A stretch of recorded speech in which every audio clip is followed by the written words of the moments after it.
Yo, welcome to Spectator Sporting. I'm Zach Rochlock and my partner, Mr. Adi Wiley. We talking boxing. We got a big time boxing review. We talking boxing. We always got Byron here. We got our Bird in the building as well too. Man, let's talk about this. Frank Martin against Tank Davis. Tank Davis with a brutal knockout in the 8th round. Set up by the uppercut with the left hook. Finished him cleanly. Good fight. Sound like a typical fight, but we gotta give credit where credit is due. Byron once again got another prediction right. He said 8th round knockout, and god damn it, it happened again in the 8th round. Just like Adi alluded to, I think Tank will take some rounds, see what this guy has, maybe try to hit him with some hard body shots to set something up top. But I think 8th round knockout. Byron, what's your thoughts on this fight? Man, I thought it played out exactly how I thought it was going to play out. You know, a lot of people they kind of fell into the hype of Frank Martin, but you know, I think the demeanor in the press conference matters. I think, you know, the weigh-in, the last stare down before the fight matters. And Frank Martin he just was not believable that he really had what it takes to take this fight away from Gervonta Davis. And while I don't feel that Frank Martin is any lesser than who he is, I said that I don't think he was a good opponent for Tank, and I stand by that. But he was rather scary in the ring. I mean, he was. I mean, the feints of Gervonta Davis, you know, caused him to go into convulsions. Like I was worried.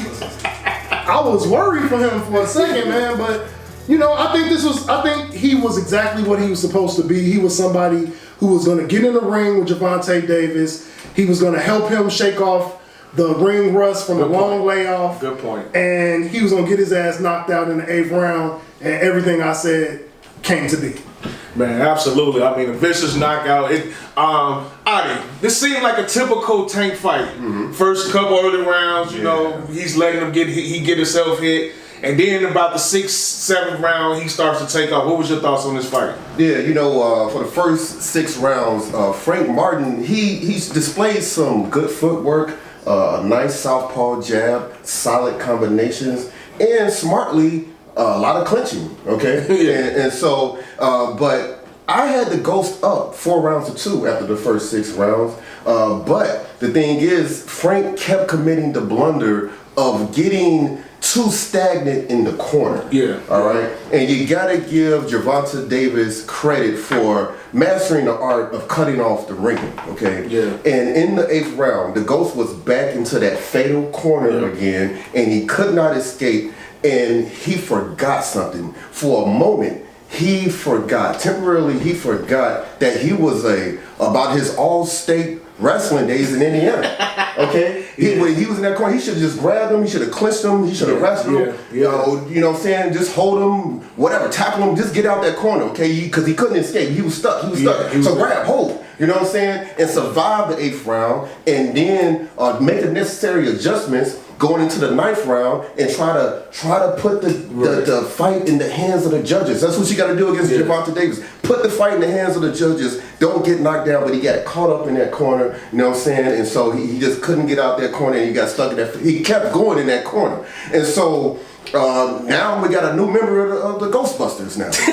All right, Tank Davis with that left uppercut in the corner, finished him with the left hook, and Frank Martin tried to get up, but he just couldn't get up, man. He didn't try. He was trying, man. He got cleaned up. 8 million? Yeah. He got cleaned up. Tank Davis go to 30-0, 28 by knockout.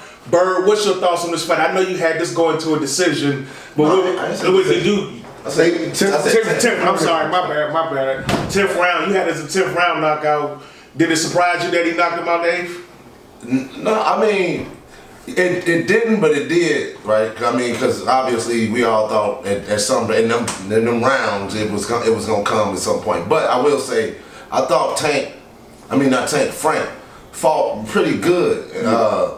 To say the least, as far as how he wasn't. I think Tank's ability we always talk about Tank's ability to analyze and how he studies his. I don't think he was able to get all. I don't think he was figuring Frank's out. The rhyming of their names is killing me. Yeah. I don't think he was able to figure Frank out as much as he does other opponents, so to speak. Yeah. But I think that was part of Frank's doom, because that's what made Gervonta say, you know what, I'm about to start really applying pressure on dude. And like you said, when he was moving, sticking and moving, and if he would have remembered his pro wrestling attributes, that he should have been using, he actually had a chance to win on the cards if he could survive that. But that's a big if when you against Tank. But that going into the corner thing, and at some point, I think once Tank started unleashing on him, something rattled his confidence to where he got more tentative. And he, instead of feeling confident in his footwork and all that, he started. And I thought he didn't have confidence the whole fight. I mean, he was confident, but I think he was nervous as hell. We have to know. You have to know this. Everyone knows this. Tank is gonna give you the first 4 rounds. Yeah. My thing, if the aesthetics of this, Tank was walking him down with his footwork. He wasn't even throwing shots, and he was walking him back. And this was, it just seemed like but he was getting hit too. But he wasn't throwing. And that's when he's doing the calculating. He's seeing where you are, and after the fight, he actually said their game plan was to gas him. Stay in front of him, let him punch, and go after him in the later rounds, which he was infamous for, taking off those 7, 8, 9 rounds so that he can get through to the 12th. But did Tank catch him with one of those calculated joints, or it was just a mistake? Oh yeah, bad dude. I mean, when you get tired, you make mistakes. Exactly. but a mistake like dropping your hands against Tank that's a deadly ass mistake. But Tank, he did what Tank do at the same time too. I just think Frank did give him a little more of a fight than what people can, because I think Frank did and was a little too nervous and respectful to the dude. It's his first championship fight, But I did hear Tank say something before the fight. Before they fought, even after talking all that shit in the press conferences, he was like, he good, he'll be a champion one day, just not on the 15th. Yeah. You know what I'm saying? So and I feel the same way. I think he has the frame. He's a big 135 pounder. I think he's gonna beat a lot of guys in that division, but he can't touch none of the top 3. None. And he said, Frank Martin did say, he did all that running around, all that moving around in the first half of the fight. He did say it kind of tired him up a little bit. He was trying to conserve some energy for that wrestling. Yeah. So that's when you start grabbing and holding. Yeah. I think one thing Tank made, I think y'all give him the credit, but just out there in the world, he can take a punch. So one thing about Tank is when he comes forward and taking those punches, I think what really made Tank confident is them punches that Frank was landing on him. It had no effect. And they asked him that when he turned up, they was like, "Did you respect the power?" And he was like, "He had it, but whose power does he respect? No one. That's my point. That's the hardest thing about fighting Tank, because he's willing to give up rounds, but even when you punch him, they're not hurting him. So he's still strong when it comes to this. That's my point. That's one of the things. It ain't just his power knockout punch. It's the fact that he can take punches and keep walking to you. Yeah. That's the thing you have. That's the thing that fighters that he don't get enough props for. That's just true. No, it's a barbarian way to approach it. The fact, I'll actually sacrifice myself for about 4 It's a counter punches mentality. That's what you gotta do. Yeah. Get in the pocket. A lot of counter punches, like Floyd was a counter puncher that didn't get hit. He was different. He was different. Not that everybody hits. Not that everybody hits Tank. Because you gotta be a special motherfucker to hit Tank. Pitbull was walking him down, but not really hitting him with a lot of extra significance. He got him in that 10th round. He was letting some shots off. He did, but he did have a Mayorga type approach with his shots, just coming in and hitting shots, and I like the volume, but I think that's what I think with Pitbull. Yeah. Like I love Pitbull. Me and my homie was talking about Pitbull before I got up here, because you're like, man, who can beat him? And I was like, man, somebody. He good. I can't say I can tell you who could beat him off the top, but I don't think he's unbeatable. But that's a whole another thing. No, he's definitely not unbeatable. But man, so Tank Davis goes to 30-0. Frank Martin falls to 18-1, but I'm pretty sure he'll be back. Now to the good stuff. Tank got the rust off, shook the rust off last night. Hasn't fought in 14 months. That was the longest of his career. Yeah, long layoff. So he even admitted during his interview, like, yeah, I was a little rusty, you know, in the ring rust. But he got that out the way. But now it's time. Who is the next opponent? It's some great fighters out there, some good contenders. Bird. Who should Tank be next opponent be? There's a couple names, you know, that jump right out. I personally want to see Shakur Stevenson. Yeah. I mean, because to me, I'm tired of hearing about how great Shakur Stevenson is and not seeing it in the ring. And not that he ain't capable of it. I'm just saying I haven't seen this amazing dude who need to be talking like he's on par with all these other guys. Now, I get it, he done been in the sparring ring and stuff with all that and probably's done well and this and that, the other. I get that, but I think Shakur, it ain't the Tank needs it. Shakur needs that fight more than anything, but I don't think that's, you know, for that reason, I don't think it's gonna happen. Then you have Lomachenko. You know, I think Lomachenko is still a good fight for Tank, even though I think Tank probably obviously would be the first to knock Lomachenko ass out somehow, you know. But I think that'll be a good fight. We all talk about the Pitbull cruise, you know, but it's another cruise that I think I wouldn't mind seeing Tank or Stevenson in the ring with, and that's Andy Cruz. And that dude is nice, you know what I'm saying? And he's one of them guys that you see a few times, like, but then you can forget about him because none of the names fight. You know, but I would like to see, my whole point is I want to see these guys, I don't want to see no more tomato cans. I want to see guys that I know at least have a real shot at beating them. Like, even though Gervonta was better than Frank had a real shot at beating him. You know, just like Pitt, we can say all we want about Tank, but some of these guys have a real shot at beating them, but they just can't, and he's showing them that they can't. I'm tired of hearing that Shakur Stevenson shit about how he's elite and there's levels to this shit and all that, and you in there fighting, and you know, your last fight looked like Ball Bull versus Popinski. He was hurt, you know, and he won a fight with one hand. And it sounds good, but it's always an excuse. That's a person. What was the excuse for the last boring ass fight he had? And then the one before that. Every fight Floyd fought was boring. They still call him the GOAT. That's my point. No, I'm talking about the GOATs. I'm talking about Shakur. I'm talking about Floyd Mayweather, one of the most boring fighters in the history of boxing, who everybody in his comment section feels is God himself. He was one of the most boring fighters. Absolutely. It depends what you like. It depends what you like in boxing. The Money Mayweather version, the pretty boy Floyd was. He mastered the art of not getting hit. Think about that. Like, it is really hard to go fight a 12-round fight and not get hit a lot. Google Floyd Mayweather versus Baltimore and tell me. What do you think? But see, I think the boredom perception come from certain matchups with Floyd. Like, Floyd made some matchups more interesting, but some matchups, again, be thinking, he like, all right, fuck that. I'm not letting them, I don't care what they think, whatever. Complain after the fight. I'm gonna win. Right, so, and I agree, I've seen some boring ass Floyd fights, but I've also seen some exciting Floyd fights where he surprised me. Like, count on one hand. You know, I mean. Sugar Shane. Zab Judah.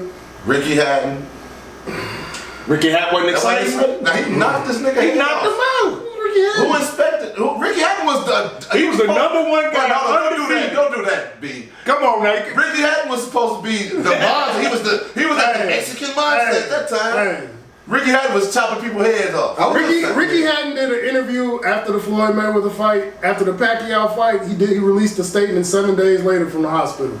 All I'm saying is, Ricky Hatton was not on the list of most exciting Floyd Mayweather. It probably was like his last knockout. But to Ricky that was not an exciting. To Ricky Hatton's defense, was exciting. To Ricky Hatton's defense, that was his only 2 losses. I said on one hand. That's 3. You good. Colo certainly was exciting. Well, you know, I would say like about the Shakur thing, like his last fight against Edwin De Los Santos.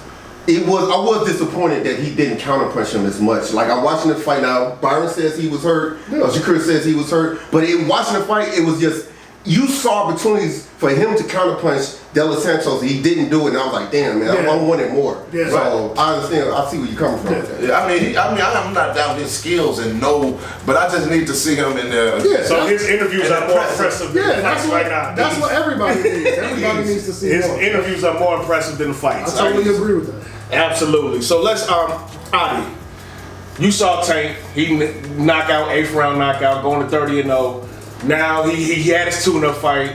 You heard what Bird said. What do you think? Who should Tank be fighting next? Well, Tank already called him out on Twitter, and the time is now Gervonta Davis versus Vasily Lomachenko. Yeah. Okay, that needs to happen, all right? And last month versus George Kambosos, Lomachenko inflicted some serious damage to Kambosos' right eye, and he gave him a few left hooks to the body for 11th round TKO, okay? And so the man is looking good. Now, the 36-year-old Lomachenko should not be overlooked because of his age, okay? Bud Crawford is also 36 years old, and his Ukrainian brother from another mother, Usyk, is 37 years old, okay? So this man, he's out there, he's still looking good, all right? So I would love to see that fight. And a Tank victory over Lomachenko would elevate him into like pound for pound #1 boxer in the world conversations, okay? If he can defeat Lomachenko, and for sure first ballot Hall of Famer. You get a win over Lomachenko like that, especially if you knock him out,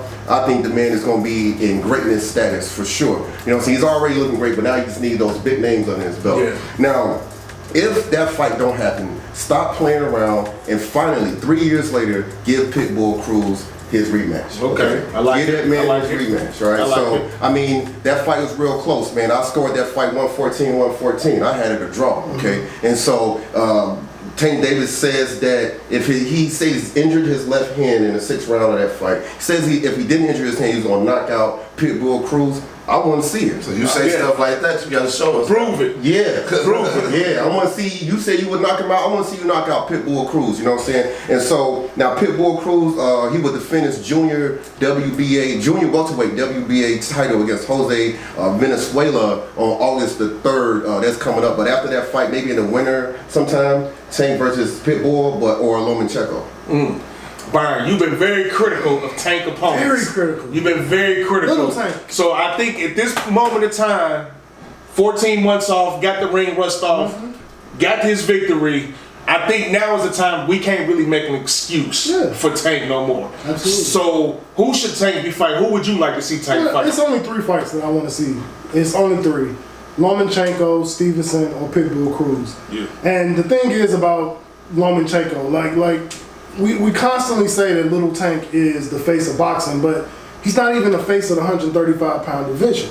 Lomachenko is. And the thing is does Lomachenko want to fight you? And I truly, like, they asked Tank a question last night about, you know, being an undisputed champion. He does not have a desire to be an undisputed champion. Oh, right. He doesn't want to be a unified champion.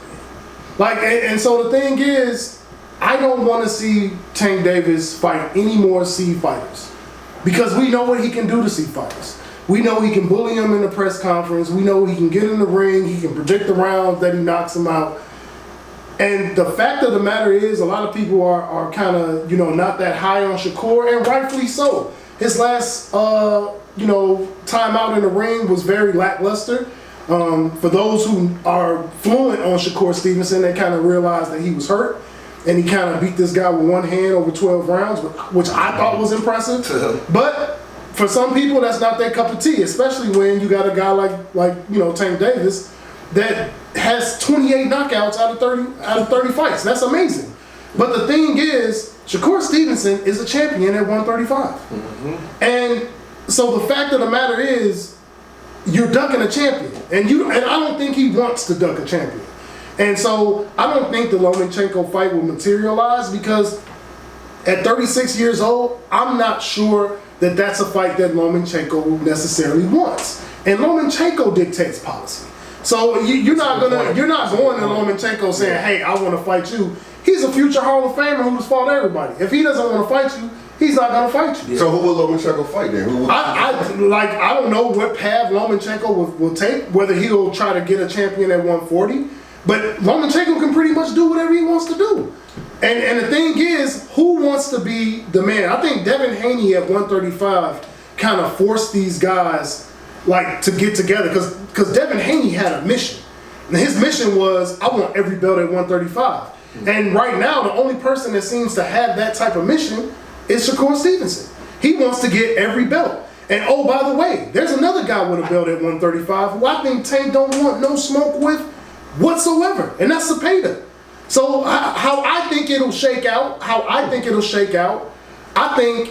Lomachenko might be willing to fight Zepeda before he fights Tank Davis. And I feel like Shakur versus Tank Davis this fall, Lomachenko, Zepeda, and then early next quarter, we get a unified champion at 135 again. Like that's something that makes sense. But as far as Lomachenko hasn't alluded to any desire to fight Tank Davis. He was asked about it and he said, hey, if it materializes, hey. But he doesn't put me in the mind that he wants to go through the negotiation battle of who wants to dictate policy as far as who's going to take the lion's share of that big pay-per-view. So I don't really, I think it's more so, does Lomachenko want to fight Tank Davis? And I don't know the answer to that. That's a good point. Tank Davis, I hope to see Tank Davis versus Shakur. I'm with Bird. Like, Yeah, I've been hearing the Shakur talk for so long. Him coming out and all, whatever. I want to see it in action. So hopefully they can make that fight happen. But all those other fights will be good as well. Because all them other fighters that we talked about have had significant or at least decent or entertaining fights. You know what I'm saying? Since it's just Shakur, his name stay out there, his profile never And check this goes out. down. I will gladly take a Tank Davis versus Zepeda. Yeah. Because the thing is, he's a champion at 135. I want to see Tank Davis dominate the 135-pound division before I call him the face of anything. You know what I'm saying? Now, I understand going up to 140 to go get Pitbull Cruz's title. I totally with that because I want to see that rematch. But Tank hasn't really, set out that I want to be a 140-pound fighter. He hasn't put that in the realm. Of course, he's been up there. He's fought at 140. But he hasn't put it in play like, I want to be 140. I want to dominate this division. Right. It's just like Tank says, I have some guys on my list, and I want to fight all the guys on my list. And like, we're just out here speculating like what's going to happen. We don't know. I think Shakur has talked the most shit. Therefore, he has earned the title. Like, if you're going to give Frank Martin a shot, give Shakur Stevenson a shot. And that's just how I feel. No, absolutely. Absolutely. So let's just talk about Frank the Ghost Martin aspect of Adi. What's next for him? After stepping up, I mean, you can say, whatever we want to say, he stepped up to the big leagues to fight Tank Davis. He saw what it was like. He performed okay. He had his moments. Right. But like Byron said, he did look a little timid on a couple things. He ended up getting knocked out in the 8th round. Going forward, what do you see for Tank, for Ghost Martin? Yeah, the Ghost. Losing to Tank Davis does not mean you're not good, okay? Right. Mario Barrios, he lost to Tank Davis. He's the WBC welterweight champ. Pitbull Cruz, he's a WBA junior welterweight champ, okay? And then Byron's favorite boxer, King Rod. That's my favorite boxer. He also lost to Tank Davis. I hate King Rod. Was he on that tit? And he was at the fight. He had some success after Arrest him now. Let's let the due process. Right. Absolutely. Yes, I'm gonna wait to see what the powers that be has to say about I King. think they spoke already. But go ahead. Yeah, but I would love to see the Ghost fight the man who says that he's afraid of him, Shakur Stevenson. Okay. Ooh, you might be on to something there. Okay, yeah. You might be on to something right there. I like it. I like want to that. see the Ghost versus Shakur Stevenson. I like that. We'll see how Shakur looks against the tough German fighter Artem Harutyunyan on July the 6th. I can't wait to see how he looks against him. And but Shakur Stevenson, he belittled Frank Martin on social media, just dogging him, dragging his name through the mud like he's a buster and everything. So that fight would have a real the storylines leading up to that fight. Yeah, they got a lot of beef, and I know Frank Martin hasn't forgot what the man said about him because Frank Martin he don't talk a lot of shit. You know what I'm saying? So he internalized that stuff, and I would love to see him angry fighting against Shakur Stevenson. Okay, and so now if not Shakur, go after the young businessman Keyshawn Davis. Okay. Keyshawn Davis. He's 25 years old. He's only 10-0. Yeah, he's been talking a lot of stuff. He's only 10-0, 25 years old, but he's been yelling at Teofimo. So what are we doing? Are we rewarding people for being great trash talkers now? That's what the sport is. It is. Look at Rolly Romero. It is. I get it. Keyshawn Davis, but his profile. I mean, but the sanctioning bodies think Keyshawn Davis is good. He's number 3 WBC. He's number 3 in the IBF contender rankings. So, and he's a really good fighter. You know what I'm saying? 25 years old. I mean, he's ready. He's calling out the big dogs. You know, go after the Ghost. Can you beat the Ghost before you go after Teofimo? You know what I'm saying? He's at 135. Maybe he wants to go up to 140. But I would love to see that. And then also the 16-2 Edwin De Los Santos. A lot of people say Shakur Stevenson look really bad. Yeah, he's not. You know what I'm saying? He's a good counter puncher. He 14 knockouts and 16-2 with 14 knockouts. I think De Los Santos versus the Ghost would be nice, but really Shakur, I would love to see him going against Shakur. I like that De Los Santos. Bird, what's your thought? Who should Frank Martin be going against next? He took my first person I had on my list was Keyshawn Davis. Okay. Because I think he's a tough opponent, an up and coming dude, but I think fighting Keyshawn would actually give Frank the rare advantage of experience. Wow. Like he wouldn't have an experience thing against really no other boxers, but against Keyshawn, even though Keyshawn probably started earlier than him, but as far as his pro thing and all that, I think he got an advantage on Keyshawn right now, and I think that'll be a nice, a little match. But I don't know if they'll make that one. I think Ryan Garcia will be a good fight for him, even though I don't know if Ryan Garcia. Maybe Ryan Garcia, his pride might make him say, if he think I could beat Frank worse than he did, maybe. But Garcia going up in weight though, ain't? I don't know. That's gonna be tough. Talking about going up. They talking about what he's doing. Frank was talking about going up too. But King Lion is about to be banned. King Lion, true. 6 months to 2 years. Shakur, I would love to see that Shakur fight. And I like that De Los Santos fight because I like the measurement fights because even though it was a boring fight and then people the perception, like people look, okay, Shakur is this much greater than De Los Santos, but De Los Santos is a much better fighter than what people perceive necessarily, and so I would like to see him against another top ranked kind of fighter, just so he can kind of show people that. This wasn't no tomato can that dude was in there with. It just was a tomato can of a fight. You know what I'm saying? But it's other guys, but I think those would be the main ones. But I want it quality fight though. Number one, it got to be a quality fight. It can't be one of these people. Yeah, you can't go from Tank then go fight some guy. Nobody. He got to fight the name. When you fight Tank, then this guy got to be decent. Right, you can't go. You can't go fight. Bleach or whatever, some people can't pronounce. 6-0 right there. A whopping 3-0. Brian, who would you want like to see the Ghost fight? Now hear me out. I'm thinking the Ghost Cooking Podcast. Ghost peppers, chili peppers. He just cooking up something. Like, come on, man. I don't want to see you fighting championships fights after that performance. Like I have to disagree with my panel today. I don't want to see Frank Martin at 135 after getting knocked out like that. And listen, yeah, it was against Tank Davis. It was against the man. But for me, it's how he looked in the ring. I didn't see footwork. I saw him being definitely afraid of being hit, and if he would have fought to his size, I think it would have been way more competitive, but it wasn't. And so for me, I think Frank Martin should really think about moving up to 140. He has a very big frame. He's getting tired in championship rounds, and how he looked after making weight, how gassed he looked, I think that kind of basically, it made him a little weaker. Those weight cuts, They kind of make you weaker. And I think he's having a little bit Devin Haney effect at 135. So I really feel like Frank Martin will be a much better and much more competitive fighter at 140. And the thing is, the 140-pound division is popping right now. And so it's not like you can't go up there and maybe catch a King Lion at 140 and maybe catch a championship fight based on your limited resume. Because you are a name, you did fight Tank Davis, but you got knocked out by him. But I really want to see him in the best position where he's a stronger fighter than he was. And the thing about that 135-pound weight division, I think for the guys who don't have the physical frame to stay in it, the weight cut drains them drastically at that weight.